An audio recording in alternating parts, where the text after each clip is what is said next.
In 1953, in fact, the CIA secretly sponsored its first full-scale coup in Iran, and as a result, the USA kept control of one of the largest oil producers in the world. Iran was important for two reasons. It had oil, and it had a 1,000-mile border with the Soviet Union, now Russia. Today, an in-depth look at a very big story, Iran and the CIA. The BBC and the Voice of America radio station have been harshly criticized by Iranian officials who accuse the broadcasters of fueling violence after the disputed re-election of President Ahmadinejad. The CIA has received secret presidential approval to mount what is known as a black or covert operation to destabilize the Iranian regime. In April 1953, Alan Dulles, the CIA director, secretly set aside $1 million to get rid of Mossadegh by any means possible. Officials described the CIA's Iranian plan as non-lethal, involving a coordinated campaign of propaganda broadcasts, placement of negative newspaper articles. The U.S. has been secretly encouraging a Pakistan-based militant group which has carried out a series of attacks on Iranian military units. They organized renter mobs to go through the street shouting against Mossadegh and so on. They pumped up the opposition, and together with the British, they made it work. That the Western media helped engineer post-election unrest as protests in Tehran continue. Mohammad Mossadegh was overthrown by a mob paid by the CIA and loyal to the Shah. The CIA had successfully overthrown its first government. After the coup, Iran became a kind of American base, and the Shah just became an American puppet. And all disaffection, all opposition, all nationalism, all neutralism was simply crushed. The British, who were deeply involved in this intelligence coup in Iran, we wanted access to Iranian oil. So between us, we quite deliberately and viciously overthrew the Prime Minister, Mr. Mossadegh. The officials say President Bush gave his approval with the formal signing of a presidential finding, a secret document that authorized the CIA to act against Iran. The U.S. strongly condemns all forms of terrorism. We do not sponsor any form of terrorism in Iran. Any action, lethal or non-lethal, that is U.S. government sponsored, but the U.S. government is hiding its sponsorship, says it fits in with overall U.S. policy. I can't confirm or deny whether such a program exists or whether the President has signed it, but it would be consistent with an overall American approach of trying to find ways of putting pressure on the regime.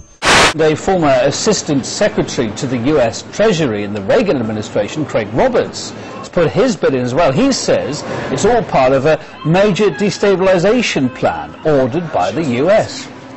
What we can say without doubt is that this attack bears the fingerprints of America. The CIA has been conducting a destabilization plan within Iran for the last 2 years.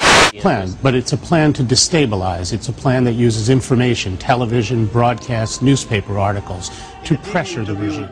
There's these outside influences that are trying to make the best or the worst, in this case, of a situation that should best be left to the Iranian government.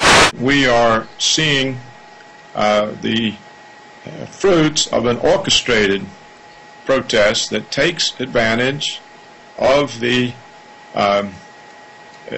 youth in Tehran. This has all the markings of the Open Society Institute, of George Soros, and also the National Endowment for Democracy, where George Bush funneled about $400 million into this operation to influence the opposition movement against the Iranian government. Meanwhile, CNN has broadcast an interview with a so-called anonymous witness of Wednesday's protests in Tehran's Baharistan Square. However, the report is not in conformity with the footage Press TV reporters obtained. The information given by the witness is false and unfounded. We saw that CNN really had trouble prying itself away from coverage of the demonstrations in Tehran to cover what was a terrible metro train accident here in Washington. So you have to also ask, what is the motivation behind all this intense coverage by CNN and MSNBC and Fox News? It seems like there is a coordinated and concerted effort to try to stir things up using the Western media.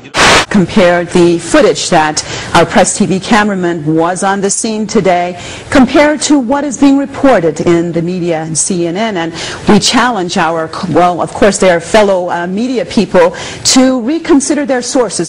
Post-election unrest in the Iranian capital, Tehran, has killed 20 people, including 8 Basij members. Press TV has learned from informed sources that all the Basijis killed by gunfire. This indicates that there were gunmen fomenting unrest among the protesters. Propaganda is, most people don't realize, one of the most important parts of the CIA's job.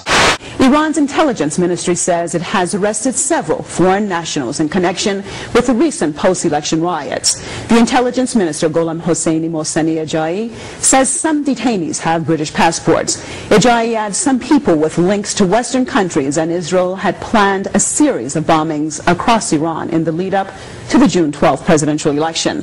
He has accused Britain of stirring up unrest in Iran.